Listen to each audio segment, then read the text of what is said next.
بسم الله الرحمن الرحیم. السلام علیکم کتونکو، کاشف عارف یم او تاسو ګورئ ډیلی میدان. کتونکو نن به تاسو لا خبر درکو. خبر دا دی چې د تیرې ورځې نه په سوشل میډیا باندې د 300 روپو د نوټ تصویر وایرل شوی دی. تصویر په مختلفو پیجونو باندې هم شیر کیږي، په واتس اپ ګروپونو کې هم شیر کیږي. موږ به معلومو چې آیا دا حقیقت دی که دروغ. نو موږ په مختلفو کوم طریقې دي په هغې سره موږ فیکټ چیکینګ وکړو.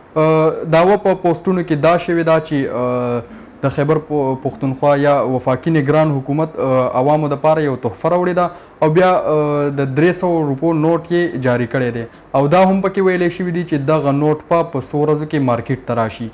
بیا دغه تصویر چې کوم دی د مختلفو پیجونو نه شیر شوی دی، په سوونو خلکو باندې دا لایک کړی دی، په سوونو خلکو باندې دا شیر کړی دی. بیا د مختلفو آیډیانو نه ګروپونو کې بیا دا شیر شوی دی. په دې کې دا هم دعوه شوې ده چې دا د پټرول چې کوم موټر سایکل استعمال کوونکي دي د دوی دپاره حکومت یو تحفه ورکړه، ولې چې د پټرولو چې کوم لیټر دی هغه په 306 روپۍ باندې دی. نو دا پکې ویلی کېږي، دعوه پکې دا کېږي چې دا د دوی دپاره جوړ کړی شوی دی دغه نوټ، او بس یو لیټر دپاره به دوی دغه یو نوټ استعمالوي. نو په دې کې مونږ چې تحقیق وکړو، مونږ مختلفو طریقو سره مونږ په ګوګل لینز باندې د دې پکچرز معلومات وکړو. نو مونږ دې نتیجې ته ورسېدو چې دغه تصویر چې کوم دی دا د یو ویډیو نه سکرین شاټ اخیستلی شوی دی. 9 میاشتې مخکې دا چې کوم ویډیو وه دا شیر شوې وه په یوټیوب باندې. په یوټیوب باندې د یو چینل د طرف نه دا شیر شوی وه، FMC فراز میوزیک سنټر لخوا دا شیر کړی شوی وه. په هغه ویډیو کې چې کوم ویډیو کوونکی دی هغه دا وایي چې دا نوټ ما خپله جوړ کړی دی او دا چې کوم دی دا ما د پلاستیک نه جوړ کړی دی. هغه بیا په هغې کې خپله هم مخامخ راشي نوټ وښیي چې دا ما یو ډیزاین جوړ کړی دی او د خپل ځان نه مې جوړ کړی دی، هسې د فن دپاره ما جوړ کړی دی. خو 9 میاشتې وروستو دغه تصویر راواغستلی شو او په سوشل میډیا باندې چې کوم دی هغه وایرل شو.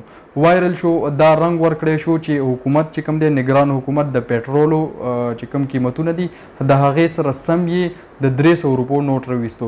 مونږ په دې اړه باندې بیا هم معلومات وکړه، د بینک چې کوم عمله ده مختلف بینکونو عملو سره معلومات وکړو. د هغې نه هم معلومات واخیسته چې آیا سټیټ بینک په مستقبل کې داسې څه فیصله کوي یا مطلب اوس دا فیصله شوې ده که نه ده شوې. نو هغوی هم مونږ ته دا وویل چې دا خبرې کوم دي بالکل دروغ دي. سټیټ بینک نه په مستقبل کې اراده لري یا مونږ ته زمونږ بینکونو ته په دې اړه باندې څه نه دي ویلی شوي.